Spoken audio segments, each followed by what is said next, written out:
Morning, everybody. Welcome to Tuesday morning discussion. Um, we will be going into the first of the first one is called the Gospel of the Infancy of Jesus. Um, excuse me. And so we're gonna be reading a little bit of it. Now, I want people to understand this. I'm not reading this book as though I have studied every single thing about this book. I am reading this book because people say that it was extracted from the original Bible. And a lot of these books tell a better truth or a different story than the ones they did include. And so we must pay attention to all of it, because if we really knew all of the story, then we'd realize that some of it's a lie. So I'm going to be reading it as though everyone else was reading it fresh, and to see what I can hear in the book that I have not read before versus the book that I have read before and I'm pretty convinced in, meaning the Bible. So, for all my information that I can gather from the Bible itself, I want to see if these books say anything different, anything more, anything relevant, or anything straight up out of the pits of hell. So, we'll find out here soon enough. Um, so, we'll start off. First of all, I want you to know where we're going after this, okay? I'm only going to tackle like the first couple of, I'll be spot hopping throughout this particular book. But I do want to go into the Maccabees, the book of Maccabees. Um, I think we'll just tackle the first book. I do want to go into Jubilees, and that'll be Thursday. And then I think um, I want to see if I'm getting this correct here. Um, and the book of Jasher. So you can write those down as the next couple of phases that we're going to read. And again, I understand that people want to know from scholars. And if that's the case, then go to a scholar's channel. This is not what I am. Um, I'm taking the most basic approach to these books, because most people, when they go read these books, they're not going to have a scholar on hand. And I'd prefer to read the book myself than to take a scholar's word for it, because sometimes you can decipher things long before a scholar can because of your upbringing and what you know to be true. So we're going to go from that area first, okay? Just so people are aware. What I don't want is someone coming in accusing me of trying to be a scholar. I never said I was, never claimed to be, nor do I want to be a scholar. I'm fine. I'm fine with what knowledge I do have about the book, the experience I have with God in my life, and I'm good with that. So let's begin. Let me see here. Hang on. Okay, so Caiaphas relates that Jesus, when he was in his cradle, informed his mother that he was the Son of God. So right off the top, I have questions um, about this book in general. Um,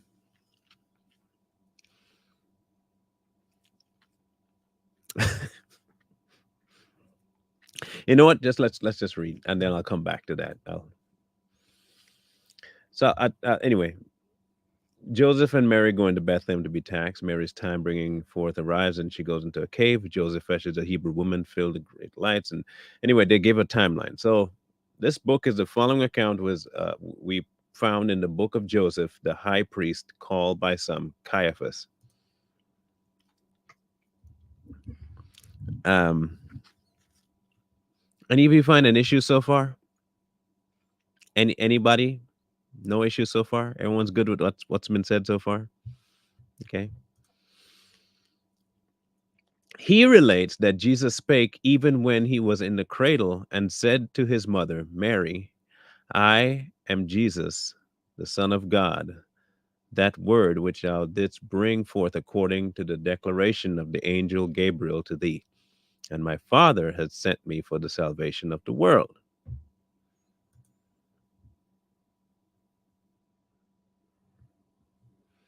Now, as an infant, right out the stomach, speaking, unless he never did it again, I would I would think that would be a bigger report than just one guy saying it. I would think that I don't know how to take that one.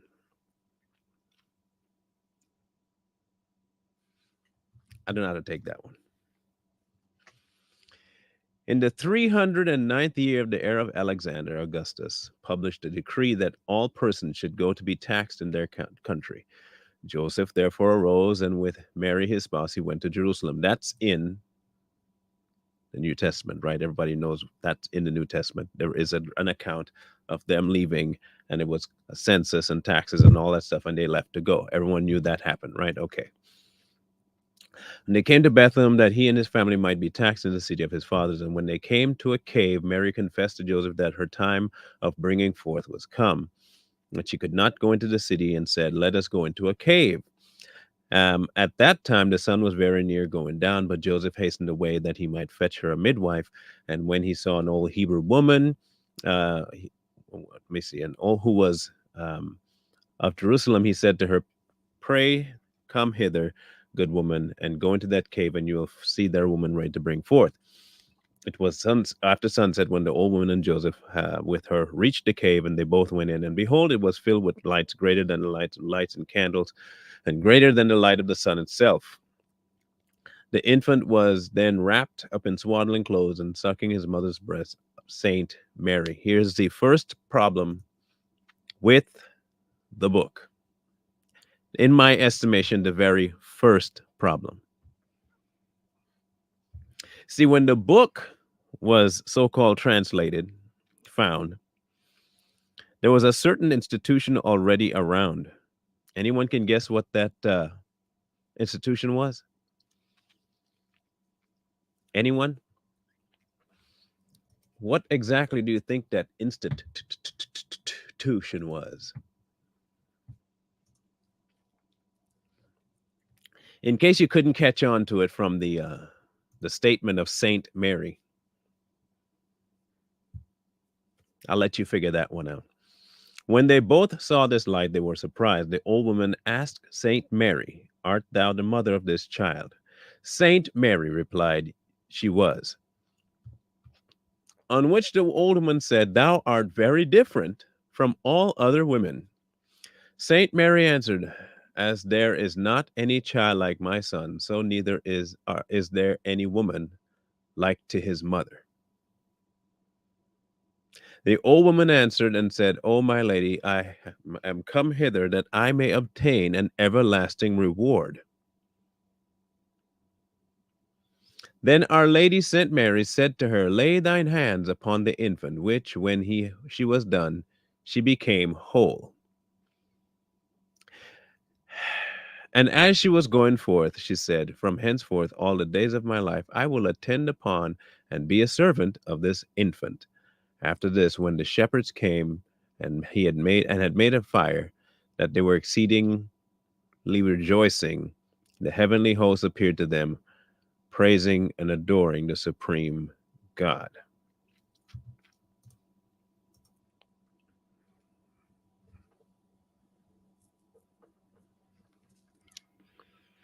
All right, so I'm going to stop right there. I I personally have no desire to go further in the book. Okay. For all intents and purposes, just hear me out. Please hear me out. And this might put a kibosh on the whole week. Okay. It seriously might. Listen carefully why it might.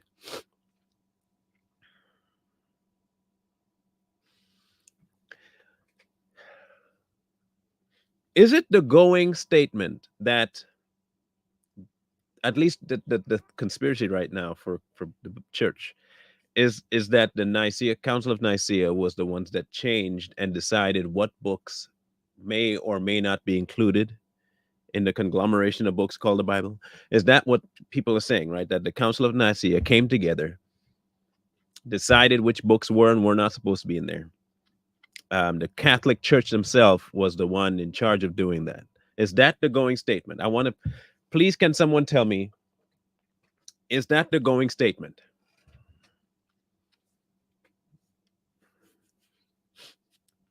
Yes, that's what they say. Okay. I mean, I know we put that to bed, but there are people that say that. Am I wrong? Anyone? Am I wrong? Okay. If if hear me please, if the Roman Catholic Church had a hand in removing certain books, why this one? If there was any book I would leave in, it'd be this one to solidify my entire stance that the Catholic Church was right. Why would I leave out the one book that said Saint Mary? You have a biblical book that says Saint Mary, and you're in charge of putting certain and you left this one out. People,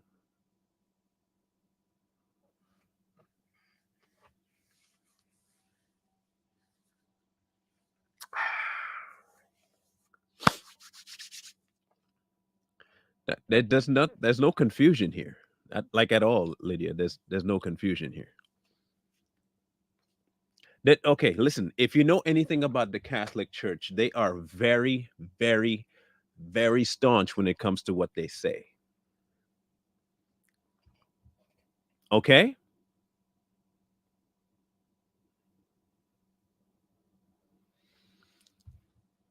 look, can't listen carefully. Listen to me. Listen, please listen.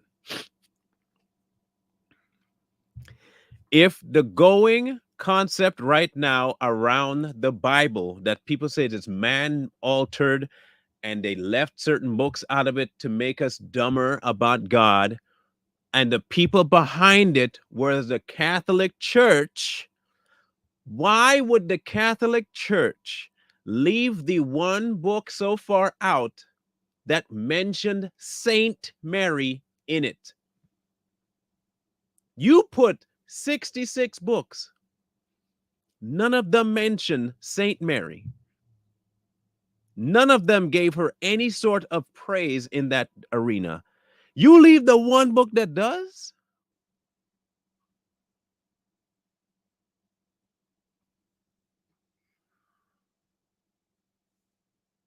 I'm not saying the Catholic Church is clean, but let's be honest about something here. Let's just be honest with something here. The Council of Nicaea had nothing, and I mean this in every form of the definition of the word nothing, nothing to do with what books were and were not included in the Bible. You don't need to take my word for it. You can go look at all the things tackled at the Council of Nicaea. Okay. So when it comes to that particular topic, this book has no biblical basis. No, none. Okay. Listen carefully to me. The instant that this book put that much homage on Mary, you have a problem at hand. you have a massive problem. You have a very big problem. You know what? Let's do this. Let's do this. I want to read something further real quick. I have to read further. I do need to read further. There's something I think might pop up, and I'm waiting to see if it does. As the shepherds were engaged in the same employment, the cave at the time seemed like a glorious temple, because both of the tongues of angel and men united to adore and magnify God on account of the birth of the Lord Jesus. But when the old Hebrew woman saw all these evident miracles, she gave praises to God and said, I thank thee, O God, thou God of Israel, that mine eyes have seen the birth of our Savior of the world.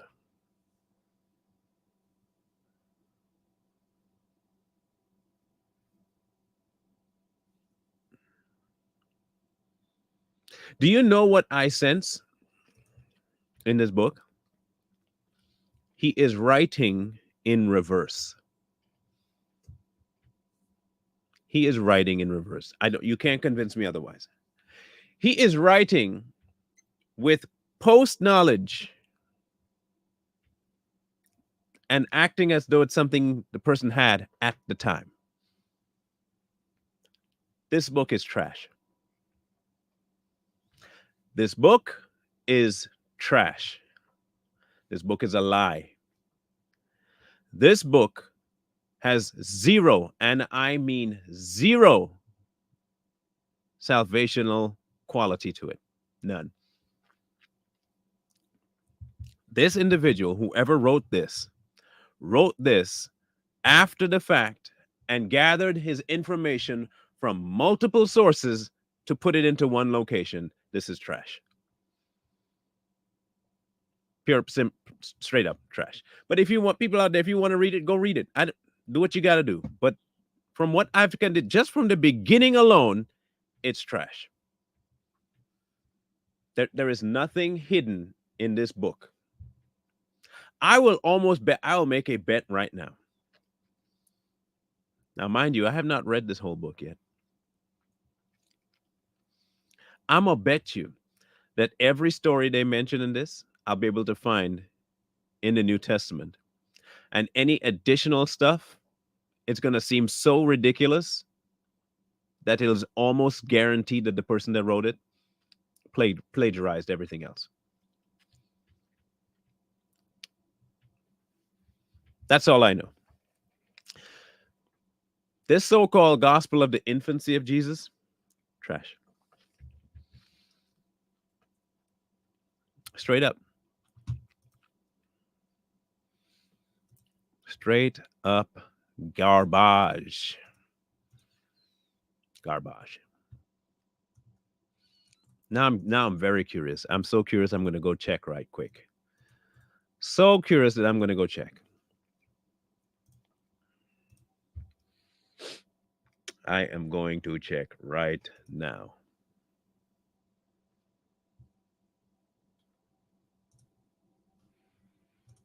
Okay, here we go.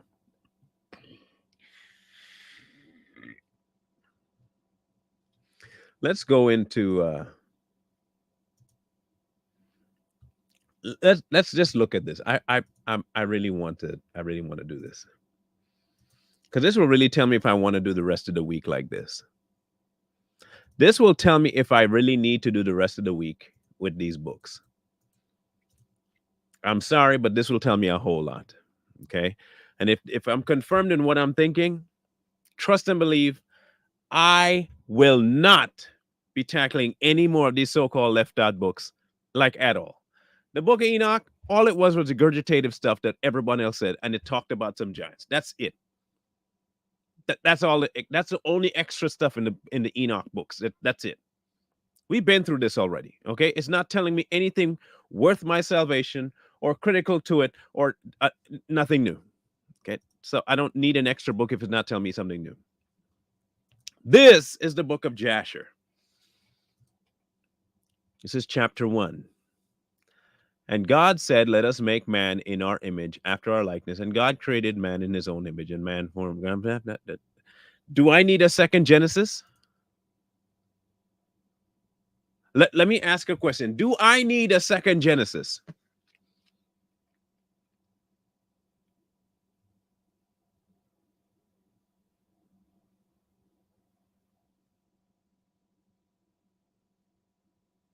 I don't need a second Genesis. I don't need another book telling me what Genesis already said. Verbatim. Okay, look, you can write something that someone else wrote. Wow. Good for you. Everything. The serpent, wife transgressed, Cain and Abel, kill Cain, Cain kill Abel. Look, it's all the same stuff. Cain finds his wife, knew his wife, gotta had a son. But come on, man. Come on.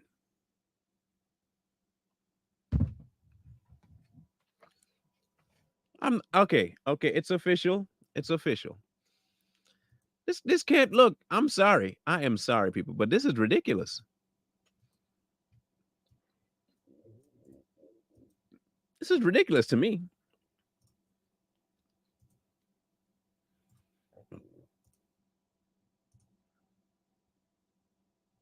Let's check one more. Let us check one more, shall we? Let's check again. Because you gotta do what you gotta do. This is the book of Maccabees now. I have found, just so you know, I have found a so-called 75 books that they say have been removed from the Bible. 75. Um, Whatever books they say was removed in 1860 is inconsequential compared to the number that they say have been removed in total. So I found 75. Okay.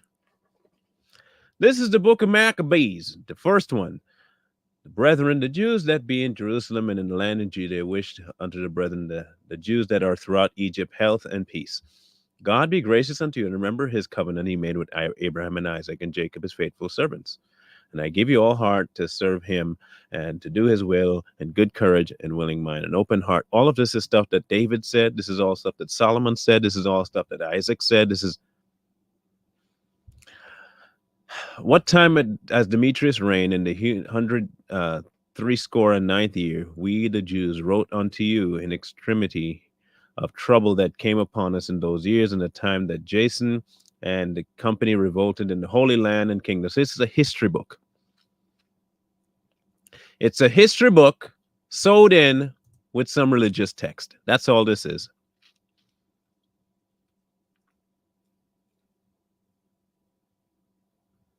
History book, ancient text. Don't eat it.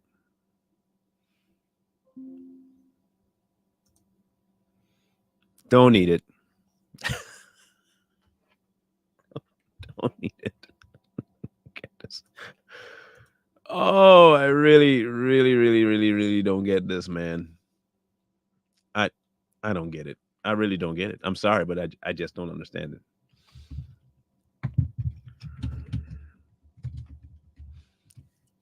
Let's do this.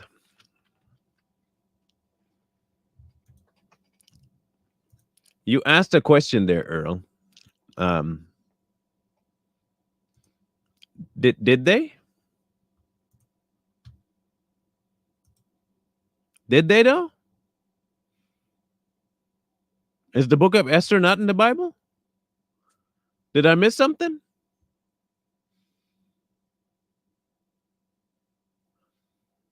I'm I'm simply just asking, man. Did I miss something? Did they take? Did they take the book of Esther out of the Bible?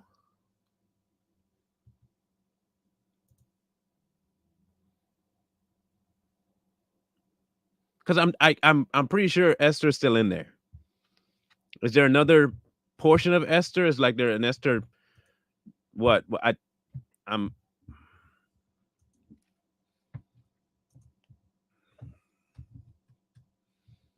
I'm just curious if you can answer, please, Earl. Um, because I sincerely grew up believing that there was a Book of Esther. Um, and maybe I'm wrong. Maybe I could be wrong. Could be wrong.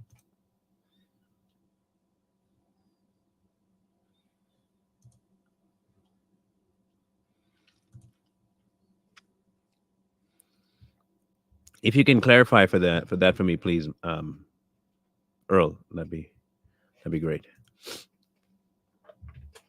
Yeah, it could be another book that he's thinking about. I don't know. I'm just saying that I'm pretty sure it's in there.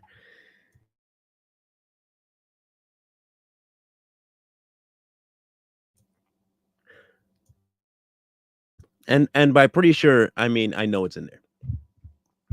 I don't mean to say pretty sure that to say that it's not. I know it's in there. I'm just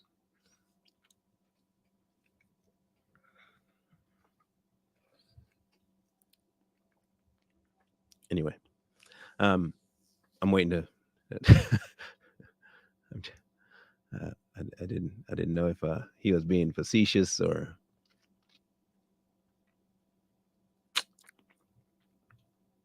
I'm just here's my biggest thing. Okay,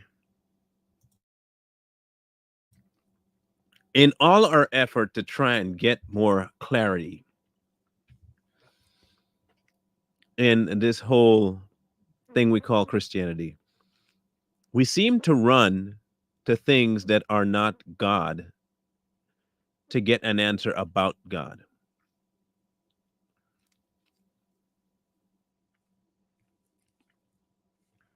I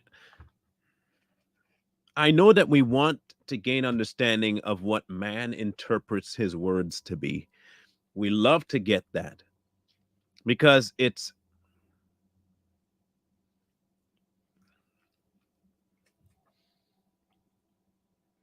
gives us some sort of a feel that we know more than most. Which is why I say that for a lot of people, just the knowledge of God and what he's done isn't enough. We want the reasons he made man. We want the reason he's coming back. We want to know what heaven is going to be like. We want to know um, at what time of year. We want to know how many people. We want to know all of this extra stuff and completely ignore the one thing that's going to be your salvation.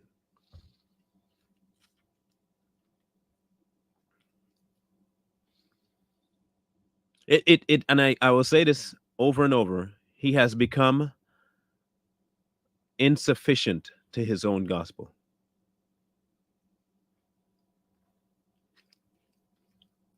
For many people, God has become insufficient even in his own gospels. He is we need more knowledge about what he's done and less knowledge about who he is.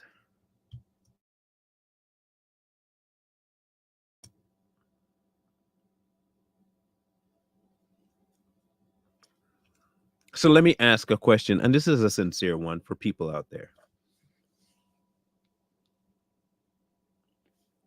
What will another 60, 70, 80, 150 books do to affect the work of the cross?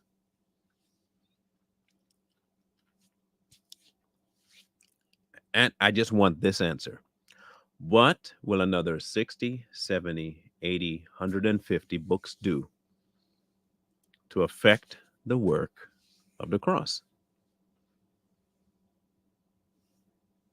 Now, if you can show me that there is another book out there that contradicts it, then we can toss the entire Bible out.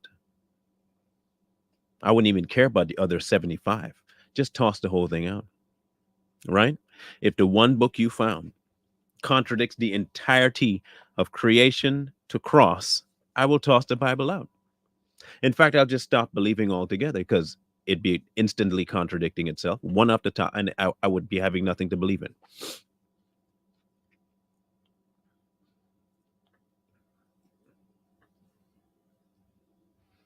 I honestly did not expect to be dissuaded from doing this project this quickly. I kind of anticipated it being something of like I'd find something new, um, something to put a dent in my belief system. No,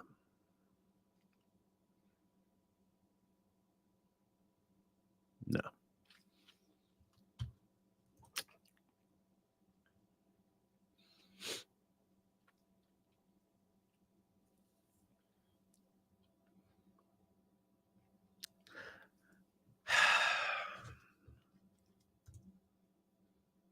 I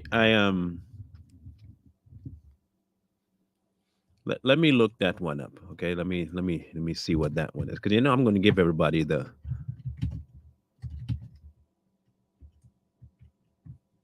Let's find out.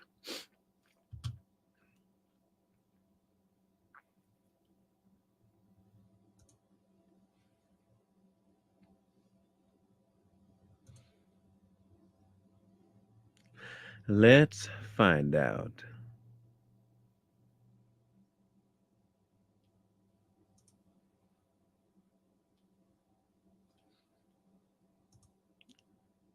That is actually.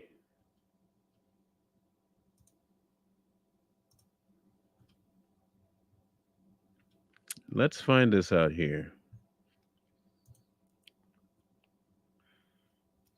Okay, so if you go into the original King James, you will find a book that they have since kind of linked in with Ezra.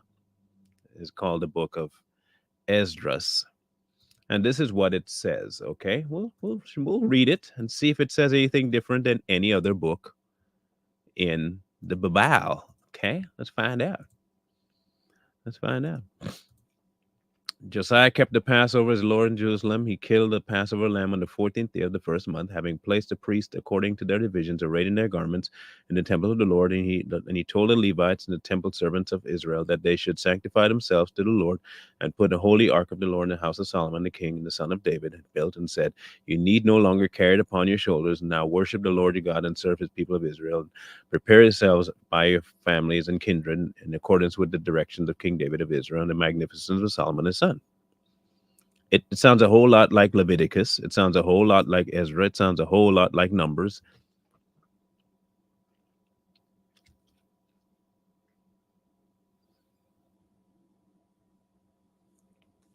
It's so just on the intro, it's telling you everything that Leviticus told us about the priests.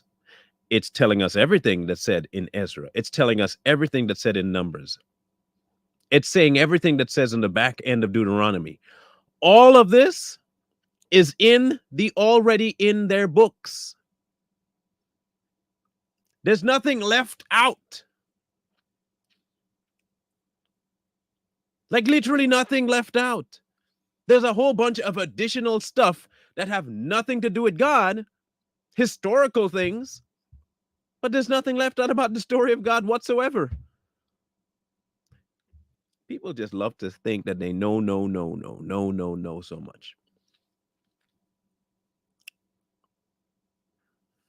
I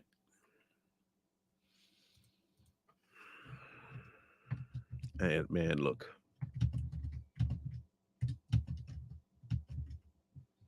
This is what I say. Okay? This is what I say. This is what I say. I'm going to read it for you what I believe, really believe. Okay? This is what I believe.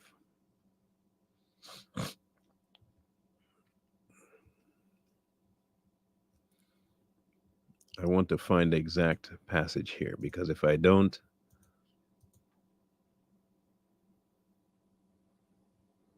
let's see. Okay, it is. Okay, good. Let's go there again. I'm going to start from 8 instead, though. And I don't want that translation. Okay, let's go. So this is what I believe. This is in Philippians 3. Yet indeed I also count all things lost for the excellence of the knowledge of Christ Jesus my Lord. Everything. Okay. For whom I have suffered the loss of all things and count them as rubbish, that I may gain Christ and be found in him, not having my own righteousness, which is a form of the law, but that which is through faith in Christ, the righteousness which is from God by faith, that I may know him and the power of his resurrection and the fellowship of in his sufferings, being conformed to his death, if by any means I may attain to the resurrection from the dead. That's as cut and dry as I can make it for people. That's all I need to know. That's it. That is it.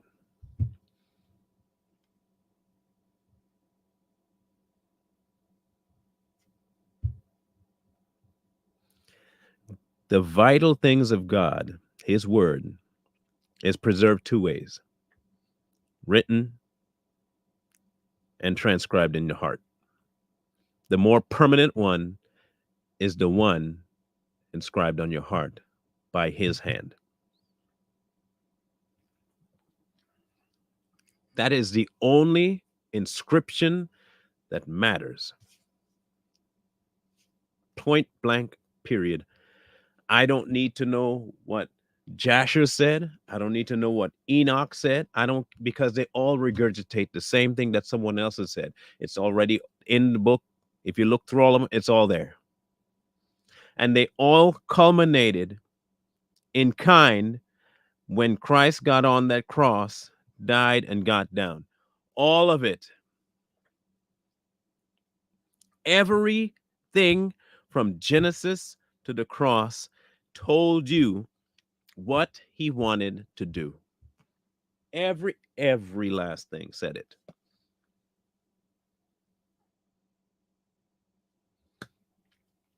You, if you wanted to, hear me out. And I want people to do this. I really do want you to do this. From beginning to the end of the book, read the Bible. And you look for yourself and see where any, and I mean any portion of it is not fulfilled in Christ. You listen carefully. Don't do it watching someone else's video, much less mine. Do it yourself.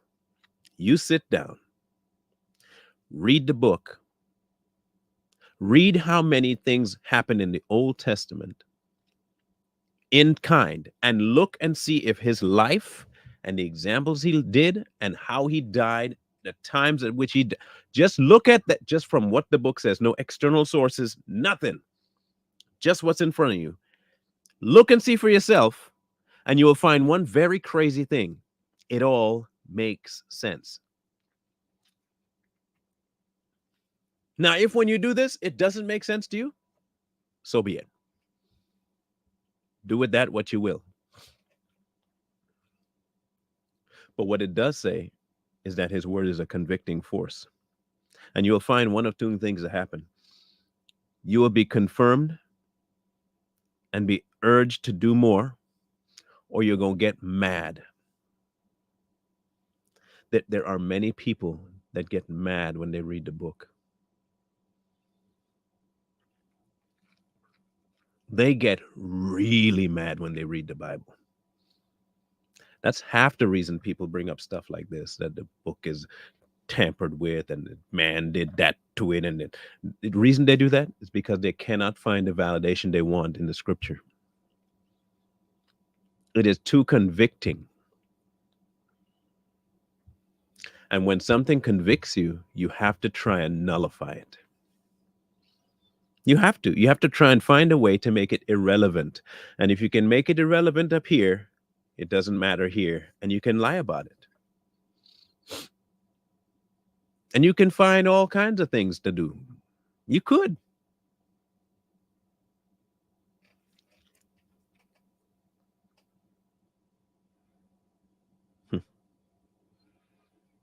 which is why I don't try to convince nobody or nothing. It ain't my job. That's what the word does. The word convicts you, not me. I can't save you. I can't convict you. And I cannot convince you. I can only introduce you. After the introduction, you got to do with it what you will. You reject him or you accept him. Those are your only two choices. And you can act like there's a third, but there's not a third. There is no third option with Christ. You either accept him or you don't. Just because you want more confirmation about something, in order to make your choice, you've already rejected him. You've already rejected him.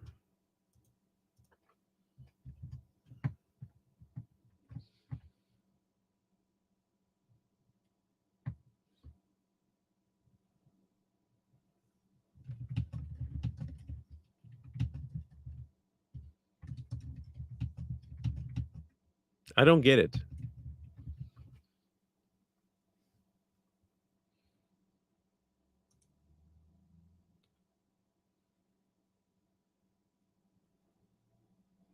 I'll show you what some people do. Okay, this is the best example I can give you, and this is where we'll close it off. Okay,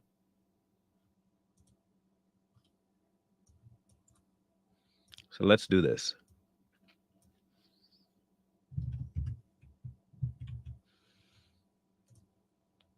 In Acts, in Acts, there is a discussion with Agrippa and Paul. Okay, and we're going to read this particular section. This is what most people get to. Now, as he thus made his defense, Festus said with a loud voice, Paul, you are beside yourself. Much learning is driving you mad.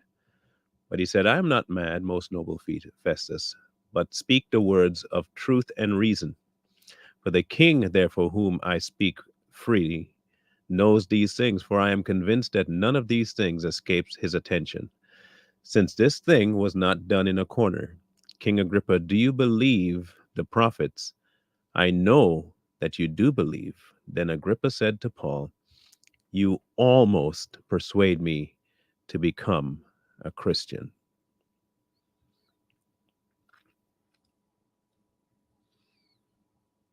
You almost. All the information in the world to the point where someone told Paul, you're too smart.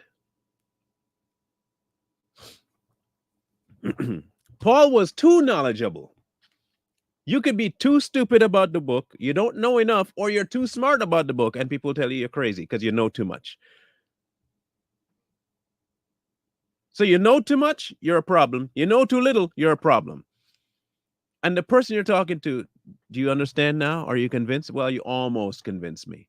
Because they always have something that they want to hold on to instead of the word. It's mankind. That's how they are. That's how we are. We want what we want in order to be convinced. And if we don't get that, we're not convinced.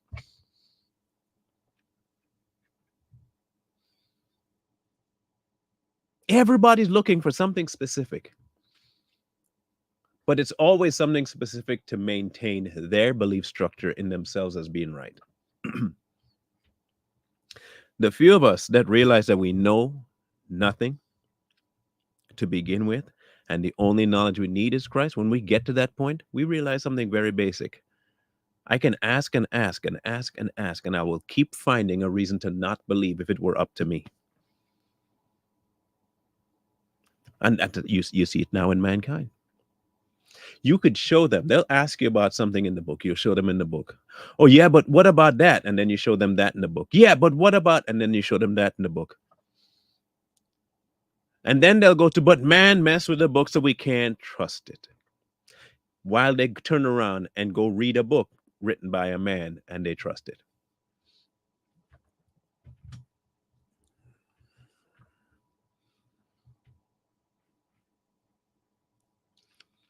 Nearly you have persuaded me. There are many that will say they were almost convinced, but they're not. And you cannot convince them. It is not your job. You can wish it, You can pray for it. It's not your job.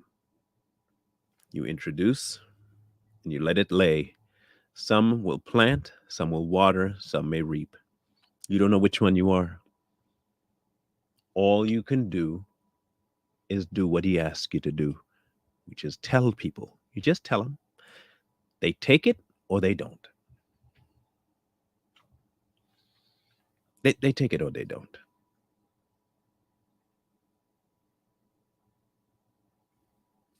Don't stress yourself over it, family included.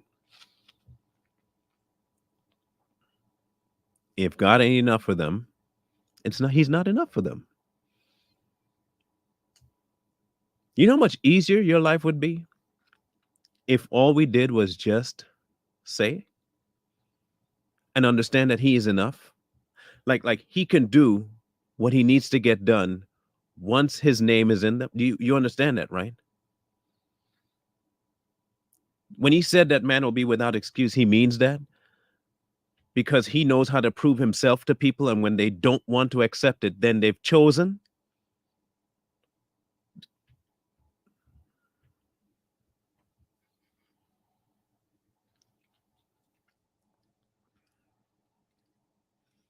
This is why I keep telling people to do it yourself. Get in front of God and deal with Him one on one. Stop looking to people to preach you. Stop looking for people to convince you. God is the only one that can do that. If you want to seek God, don't seek man, seek God. Now, I'm not saying God won't use people to break down some things that you may not understand before, but He is not going to deal with you through somebody else. It's not a proxy. Christianity is not by proxy. Christianity, when you live it, it's intentional and personal. You don't live it vicariously through your preacher, your youth pastor. That's not how God works. You're not a subsection.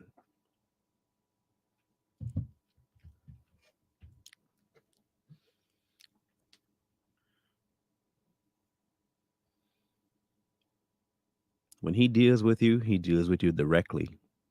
And He breaks down what needs to be broken down directly. Directly.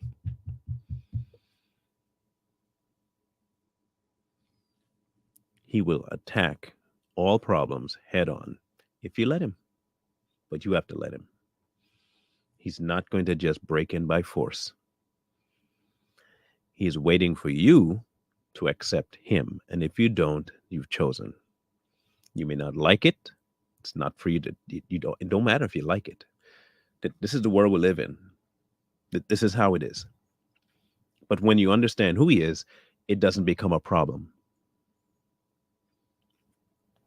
You have to decide that for yourself, though.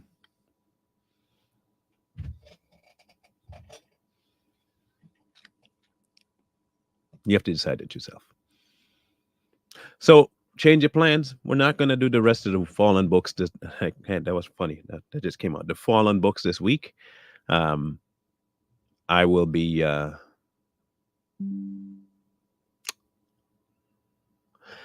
will be finding some other topics to talk about, unless he drops something in. But I'm going to wait. That's exactly what I'm going to do. I'm going to wait. I'm going to wait.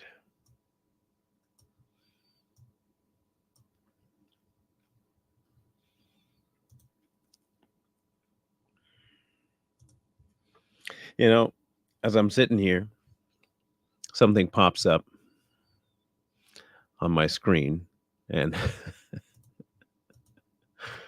and I just feel like I should share it because it's pretty stinking fun. And what it told me was that there is way more love in the simple things,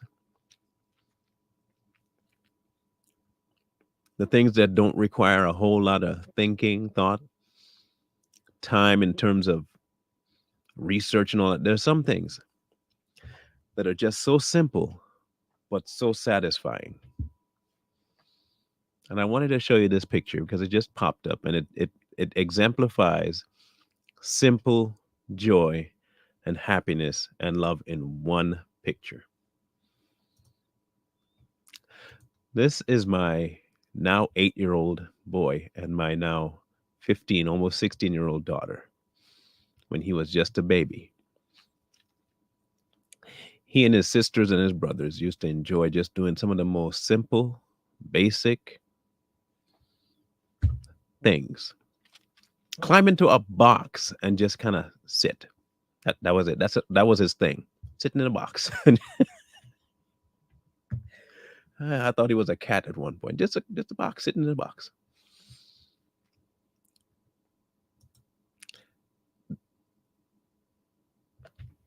When you deal with Christ, the reason he asks you to be like a child,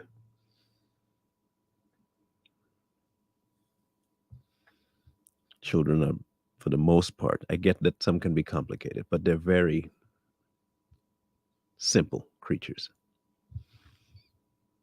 Attention and love. That's all they look for, attention and love. And Christ offers that.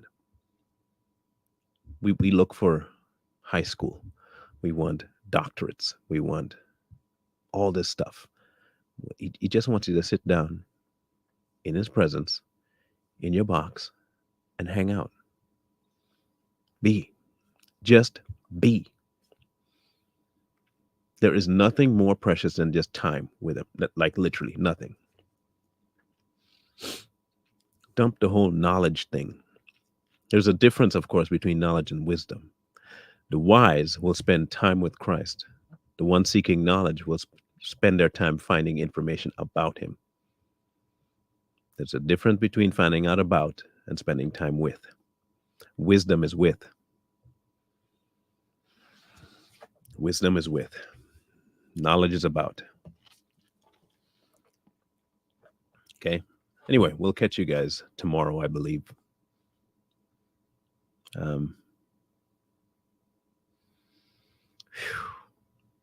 Anyway, I do appreciate you guys' time. And please do share this around. If you are about the knowledge and knowledge and knowledge and knowledge, you will miss the experience. Ironically, in the experience, he gives you exactly what knowledge you need. But the knowledge will not give you the experience. It simply won't.